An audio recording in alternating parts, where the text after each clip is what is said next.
cho nó nè cho nó giờ cho chua nè cho chua trong món lo mồi chè đồ chè sa tê sa đuaเป็นอัมพาตให้โซ่ให้เตียจงหลอดโตให้เตียมอลังนั่นแหละมาชาดัวชาเตชาเตอดงเตดงเตอมอปอชาเตจงตันทอนะจะชวนนะแต่ชีจะชวนนะมันนุ่มอ๋อหออีหอจงเกี่ยนะแต่ชี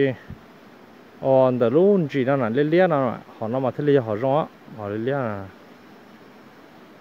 หอยาแต่ก็ชวนแต่น้อยนุ่นจ้วนนะเจ๊ชีจงเลยนั่นน่ะแต่ชีจงเกี่ยชอบนั่นน่ะเนี่ยลงนั่นเลยเนี่ยตัวกาตรงนี้เนาะต้องเจียตาเนาะ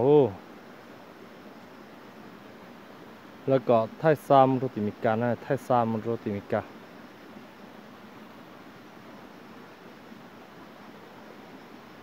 cho nó mà cũng bao luôn bề thế à cũng chả là cho nó chỉ是cũng nhận được bao cỡ